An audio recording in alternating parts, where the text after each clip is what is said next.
Hi, I'm Max Bergmann. And I'm Donatien Rui. And this is The Eurofile, a podcast where we look at Europe through a Washington lens.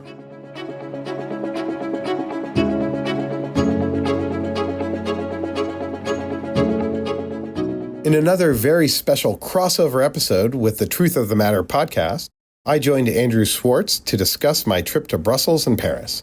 Then, we dove into what a divorce between the United States and our allies in Europe means for economic disputes, defense spending, and more. We hope you enjoy the show.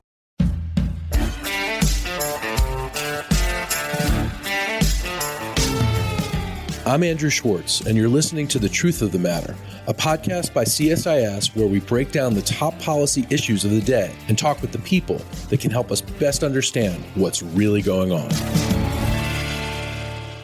To get to the truth of the matter about what is happening in European defense and seemingly an awakening there, we have with us our great director of Europe, Russia, and Eurasia program and the Stewart Center, Max Bergmann. Max just recently came back from a trip to Brussels and Paris where he met with many diplomats from many different countries, and I wanted to get a sense of Max's takeaways. So, Max, what were your takeaways from meetings in Brussels and Paris? This is a pretty fraught time in Europe, isn't it? Yeah, first, maybe to just talk about the general mood. And I think we've talked about it in the past. You had another podcast on this, that there has been a real mood shift in Europe. There is a sense that there's a divorce happening between the United States and Europe. If you want to extend that analogy, it's a bit like the Europeans, caught us having an affair and exposed that we have the separate life. And the relationship is... We're cheating on them. We're cheating on them, and the relationship is over, right? And the mood is that this is done. Done deal. Done deal, and the United States can't be trusted. And it's compounded not just by the rhetoric that we saw at the Munich Security Conference and the sense that the U.S. may pull U.S. forces out, which was previewed by Secretary of Defense Hegseth. But then when they see the actions that we're taking vis-a-vis Ukraine, the actual cutoff of intelligence support, the stopping of deliveries, and suddenly there's this realization, oh, wait, could the Americans do that to us? What are our dependencies on the United States? In the sense that this effort to integrate with the U.S. on defense, which has been done relatively successfully, may have left Europe really exposed. So there's a deep sense of anxiety in Europe about not just the future of transatlantic relationships. They've almost sort of gotten over that. They're saying that's over. That, I think, is the general mood. And it's not just from the French or other Western Europeans. You're hearing this from Eastern Europeans as well. Those that have been most committed to NATO, to the transatlantic alliance, to the U.S. security umbrella. But the sense of that the United States is just not a reliable partner and that we cannot count on them. And then if you're a country that is bordering Russia, you're deeply worried about your security, particularly if there's a peace deal between Ukraine and Russia. If Ukraine is forced to agree to something and the fighting stops, well, the Russian military mobilization and their rearmament is going to just continue apace. And what does that mean? Well, it means that the Baltic states, were formerly part of the Soviet Union, feel that their security is deeply threatened by Russia and that Russia may come and try to take advantage of the fact that the transatlantic alliance is incredibly divided and that President Trump may not deploy U.S. forces to defend Europe. And in fact, I think the Europeans now assume that he won't. So this is creating a real dramatic shift in how Europeans view the transatlantic alliance. And I think it's not just going to be about defense and security, but could sort of really go throughout the economic and regulatory areas as well. I think we're really set for a really tumultuous time. But it also means that the Europeans are starting to act. And so we've seen real signs of that.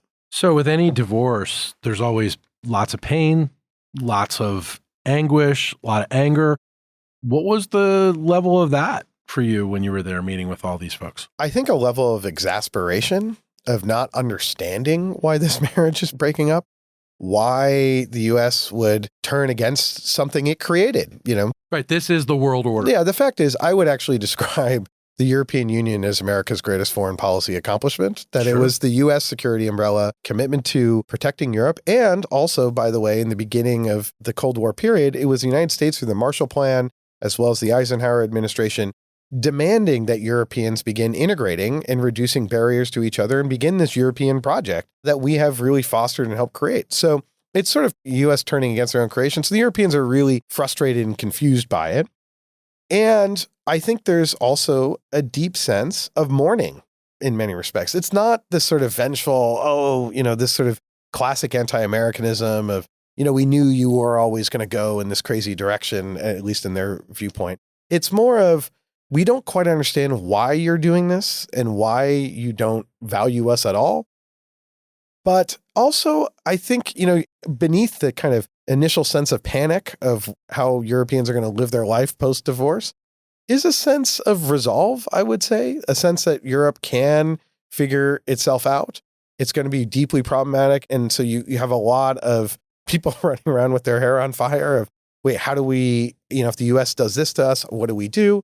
But also a degree of problem-solving approaches that when I was in Brussels, that week was leading up to what I think was a very important European summit where they talked about European defense mobilizing up to 800 billion euros, which some of that is not totally real, but it actually creates real pathways for major defense investment. And then announcements coming out of Berlin that are quite astonishing, where Germany looks like it is about to kind of unleash the fiscal bazooka, which it had buried under the ground and poured concrete over. Sure. And it's now digging that out. And that is both going to be for defense, but also potentially for infrastructure as well. And what that means is that Germany is 1/3 of Europe economically. So that will rev Europe's broader economy. And then also this means that Germany militarily is going to be far stronger as well. So we're beginning to see Europe act, and partly on the money side is something the Europeans have been thinking about for a long time. How do we do this? How do we figure out the investment? There's been a lot of negotiations and discussions. And so Trump in some ways has unlocked that debate that they have to move. But where they haven't done as much thinking is really on the structural side. So the money is being conjured, but then what does that actually mean for the future of defense? Right. Like, what do they spend it on? Right. What do they spend it on? But, the thing that occurred to me while I was in the NATO headquarters is that no one is responsible right now in Europe for thinking about what to do if the US significantly reduces its force presence in Europe. What do the Europeans do if the US pulls out all its conventional forces or reduces its air and naval capacity significantly? What does Europe do then? Number one. And then number two, what if the US decides that it is frankly going to take Russia's side in a conflict? What if the conversations that are progressing or happening between the United States and Russia lead to a détente and basically make it so the Europeans can't trust the United States at NATO? NATO is a consensus-based organization. So how does Europe, if it has to defend itself without America, do that? And you can't really do it at NATO. There's been a lot of talk of creating a European pillar of NATO, but no one in Europe is thinking about, well, if the US pulls, these brigades out or these forces out, well, then we'll need X, Y, and Z.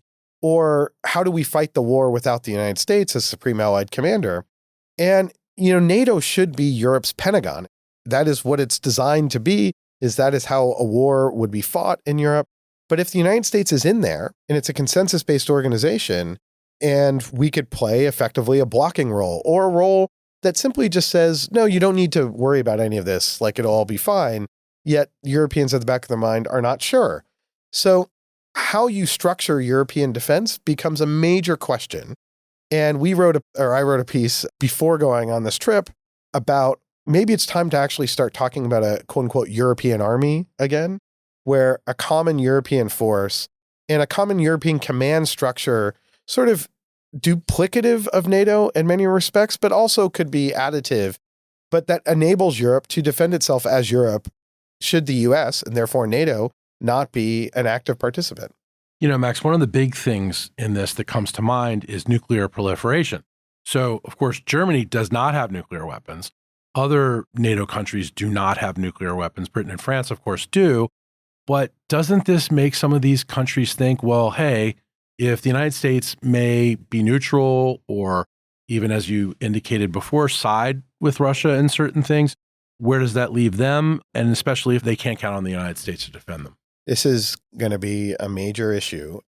And you already see some murmurs about Poland getting really serious about thinking about... Because they border Russia. They border Russia and, of course, have a long history of being subsumed by Russia Yep. and don't want that again. Right. And are investing 4.5% right now on military, are taking the threat posed by Russia very seriously.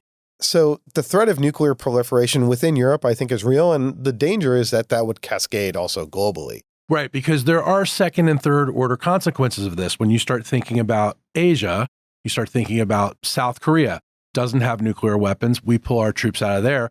They're going to need to. They're bordered by China and North Korea. Japan's not been a nuclear nation. Same thing. Australia. Yeah. All these countries with the technical capacity. Taiwan sitting out there. Right.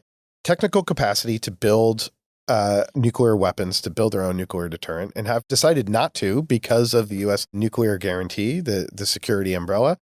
And, they're signatories to the Non-Proliferation Treaty. That's right. So, they would be violating an agreement that they signed that until recently, the world has really cared about upholding vis-a-vis Iran and North Korea and others. So all in all, what you're describing is a muscular foreign policy, some would say, by the Trump administration, saying to the European nations, you need to pay your fair share, you need to do more. We're not going to come out and take care of you at every turn.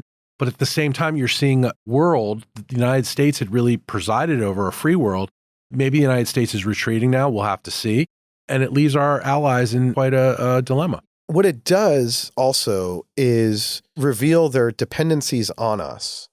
And I think this has real ramifications for the United States, for our defense industry, where right now in the UK, there's a realization that their nuclear deterrent is also dependent on the United States, that it is intertwined with the U.S. defense industry. Their industrial base is not nearly as strong as ours, nor is France, nor is Germany. No. And what you had at the last NATO summit that we had in Washington is the Biden administration pushing a whole defense industrial concept of co-production, meaning that you're going to have, U.S. companies building U.S. weapons, but in Europe, and the sense of kind of further entangling or intermixing our defense industrial bases. And what you see now is the Brits are talking about how, oh my God, our nuclear deterrent is intertwined with the United States. As Europe is conjuring all this money, I think there's very little chance that that is going to go to U.S. defense contractors now. Right. Because the whole idea, I think, will be to strengthen Europe. So it goes to their own defense. Goes to their own defense industries. And I think to get back to the nuclear conversation, I don't think Europe is there at some sort of Euro bomb or Poland, pulling that trigger. I don't think they want to go there. I think that would be, and frankly, somewhat really dangerous for strategic stability. The Russians would be deeply paranoid about that. Starts a whole other arms race. Whole other arms race. But then also, you think how Poland feels about Russia and how Russia feels about Poland, highly combustible and prone for miscalculation. So this means the role of France is going to be incredibly important, I think, in constructing what might be a new security architecture for Europeans within Europe. I don't know if we're fully there yet, but the discussions are moving at such a rapid pace. And also Friedrich Merz saying we need to talk to France and the UK about their nuclear capacity to perhaps defend us and how would this work and how would this be structured. So what you're having now is kind of the race has started where the Europeans, I think, are going to allocate all this money. But then to figure out how do we spend this money? How do we spend this money in an integrated way so it's not just fluttered away with 27 different countries in the EU spending it all differently? How do we think about our own defenses so that we can make sure that we're structured so that we can defend Europe as Europeans, which may mean reforms within NATO or outside of NATO or coalitions of countries or the EU acting on behalf of Europe and taking on a much more defense role? So it's just a really dynamic moment. It's a great moment for think tankers thinking about Europe because— Well, sure, it's exciting for us to analyze all this, right. But it's also incredibly scary, as you said. Right, incredibly scary. And this is where I think there's an assumption, Americans have kind of two contradictory ideas about Europe. On the one hand, it's Europe is stuck. This European integration project may be falling apart at any moment. Look at the rise of the far right. It can't get anything done. It can't act. Get your act together. And then on the other hand, the economic and regulatory side say, my God, stop acting. Yeah. Stop passing all these laws and doing all these things. Right. And Europe is both things, right? It is able to act. It really is.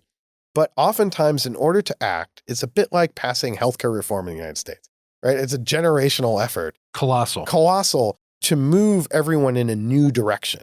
But then once it moves in that direction, once you sort of get it pointed, it moves. So the idea— And it's hard to turn back. And so what we're seeing, I think, is this big colossal movement where suddenly on defense and foreign policy, where Europeans have not integrated, in part because we have told them not to. And anytime the EU tried to do anything on defense, we had been very forceful at saying, hey, don't do this, and then tap the Poles on the shoulder, or tap the Balts on the shoulder, or the UK when they were in and say, hey, we don't like this EU defense thing because we want NATO to be front and center. Now, suddenly, we're not doing that. Or if we do, the Europeans aren't going to listen. But so you see this colossal movement happening. That's a key thing right there. The Europeans have really listened to the United States for the last 80 years, give or take. Right. They're not listening to us now, is what you're saying. Right. Well, this is the sense of betrayal, right? The deal that we had and why NATO was, I think, is and was a good deal for the United States is we had a ready inbuilt coalition for us on whatever we were doing around the world, whether it's Afghanistan after 9/11, when Article 5 was triggered and European forces went and fought and died alongside of us, whether it's Iraq, where maybe the French and the Germans weren't there, but lots of other Europeans were there. Chinese export controls, huge problem for the Dutch and their company ASML, but they signed on because of the security alliance. And so we have this ready-built coalition that is there with us to help us manage the world. And now they're like, well, A, we're not sure about how you're managing the world because these trade and tariff things, you're targeting us. And B, we're not sure we can depend on you on that security guarantee. So we're going to have to take care of ourselves on the security guarantee. And once they do that, what that means is we're going to have a much less amenable a partner when it comes to international affairs in general, but also on trying to work through some of the economic and regulatory challenges that we have. Those are big deals, but they've been oftentimes subjugated, dealt with at lower levels in a more pragmatic, okay, let's just not make this isn't going to blow up the relationship, but let's figure out how to resolve these. And now I think we're going to see a lot of clashes in those spaces. But as Europe activates itself militarily, it's going to feel more robust in the world. That's not going to happen year 1, year 2, year 3, year 4. But when Germany starts spending to build a real robust military, that then will make Europe more powerful in the world. And it also, if the European financial system in Europe grows economically, which we can, I think, expect, the rival to the dollar as an international global reserve currency is not the ruble or the renminbi, it is the euro. Right. And, if Europe is seen as a trusted place to do business, a safe place to put your money, and the Europeans start issuing a lot more debt, because that's been one of the issues, is that there's just not a lot of euro-denominated debt for investors to buy, especially backed by the EU, it starts to really change some of the global financial architecture. And so Europe has all this latent power, and their problem is organization. Still organized by 27 different states. But if they start acting more as one, organize themselves more effectively, cohesively, it changes the world order. And I presume that's what you saw there is these leaders of all these different nations are now really thinking about, okay, well, how do we better organize? Yeah, exactly. And I think when I was in Paris, what was interesting is, the French have been pushing this notion of strategic autonomy for a long time. They posed it as not anti-American, but Europe standing up for itself. And the French are kind of in the position that the Eastern Europeans were after Russia invaded in 2022, where the Eastern Europeans were like, we told you not to trust Russia. We were right. You were wrong. And the French are a bit like, we told you we should have been doing this strategic autonomy thing for a long time. We were right. You were wrong. Now we got to do this.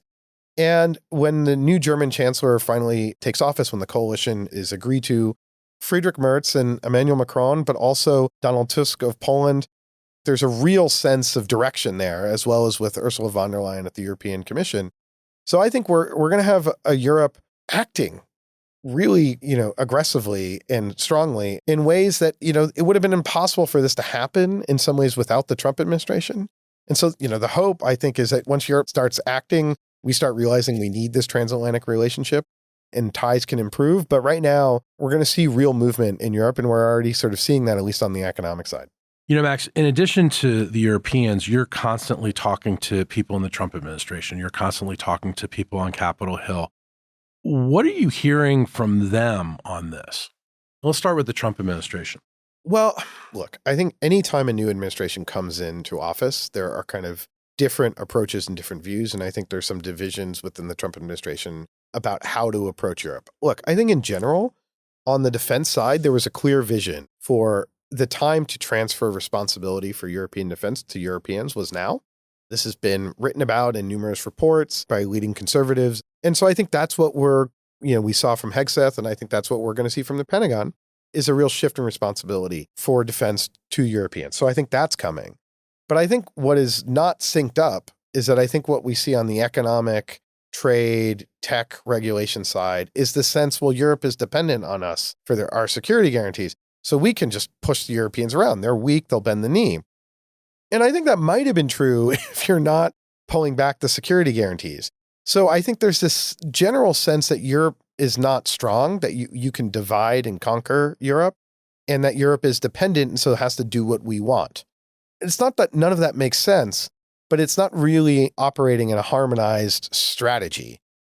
And so what I think the Trump administration has done is prompted Europe to realize and think that the United States is leaving it, is divorcing it, that has sent in its divorce papers. But then for US tech companies that are desperate for the Trump administration to push their agenda to get the Europeans to stand down on these tech regulations, because they're very nervous that if European tech regulations stand, then they become a global standard and they have to be in the European market because the European market is their second largest market after the United States, and they're not in China. So they really need to be in the European market and they don't want these regulations. Well, what's going to happen is that because you're pulling back on the security guarantee is only going to double down, I think, on a kind of very aggressive approach. So I think what we don't really see is a coordinated strategy for Europe from the Trump administration. And to give them some credit, it's not like we really have seen a coordinated strategy toward Europe from any American administration for a very long time. Right. Europe has been an afterthought. It's just like they're always there. We were pivoting to Asia. Right. Then we get tied up in the Middle East. We're not thinking about them. Maybe we're taking our alliances for granted. Maybe we think they're taking theirs for granted. This is to go back to the divorce scenario, this is the marriage that we have taken for granted. We're no longer in love with them. They're not in love with us. Yeah, well, I think there's still a lot of love, but it's just not. They want the love, but they're not getting it. It's unrequited love. Unrequited love, and it's being betrayed. And so, maybe it will be good for the transatlantic alliance in the long term, leave on maybe an upbeat note, for us to sort of realize, actually, we kind of really need Europe. I mean, the European market is enormous. The EU-US economic relationships are one of the most important in the history of the world. And we have an inbuilt set of allies. And yeah, it's good, I think, to begin to transfer responsibility for European defense to Europe. And this is the kick up the pants that perhaps the Europeans needed. And perhaps it's good that Europe and the US could start acting more as partners, as co-equals, instead of the kind of dependency relationship that we've had. But that's going to be a very different framework for transatlantic relations. And it will mean we'll actually have to take Europe a lot more seriously if they become to act more as our, maybe not co-equal, but come to act as effectively a great power in the world again, if they can. And that is the big geopolitical question in Europe is, can they? And I think there are clear signs that they're moving in that direction. So Max, just to, end this, lots of folks are saying, Donald Trump is one of the most consequential presidents of our time. This is one of the reasons why. It seems that both sides, us and the Europeans, have a lot of work to do to really redefine this relationship. Do you think both sides are up for it? No. Actually, what I would say, it's a really good question, Andrew. I would say what needs to happen is the Europeans need to figure themselves out. They need to think about a post-American Europe. What does that look like? Because Europe has been dominated by the United States. And when I say dominated, the US has more influence in Europe than any other region in the world. So since 1945, we have sort of called the shots, especially on defense and security. And so Europe needs to figure that part out. What does it look like for Europe to defend itself without the United States? How does Europe want to posture and position itself toward the Trump administration and all the economic and regulatory issues? And I think once Europe does that, then I think we can sort of get back to having a conversation and hopefully have a sort of some ways a détente in the transatlantic relations. But I think the security side is critical for then Europe to then figure out how it's going to respond on the kind of trade and tariffs. And so they're starting to kind of lay out a framework to go forward in the money and how to rearm. But I think where we are is that there has to be some ways a conflict, a clash. And then when that clash happens, I think Washington will realize the pain that Europe can cause to the United States, similar to what we've seen with Canada and Mexico, that actually there's a lot of pain that can be caused to the United States if there's a massive trade war or tech conflict or other things between the US and Europe. And that conflict then hopefully leads to a détente. And then we can get back to maybe a more business-like relationship during this administration, where, to get back to the divorce analogy, things normalize. You see your partner. You can mediate. You don't need to call in the Top Gun lawyers. I've never been I'm not, I'm in a loving marriage. So. Me too. I don't know anything about this, fortunately, but it sort of seems like right now we're in mediation, and it could get worse where you have to bring in, major lawyers. Yeah. And I think it could get worse, but perhaps it's necessary for it to get worse before things can get better. And we saw that a little bit in the first Trump term, where there was a trade fight. The EU Commission President, Jean-Claude Juncker, came to the Oval Office and they kind of had it out. And it led to sort of a détente in the trade war. And I think that may be a similar situation where it's going to get really bad over probably the next few months this year. But then once it does, maybe we can hit rock bottom and then things can improve. But hopefully we don't hit that bottom. But I think that's probably where things are headed. Max, these are really fraught subjects, but always great to talk to you about them. Thanks so much for sharing your insights on the heels of your trip. Thanks for having me.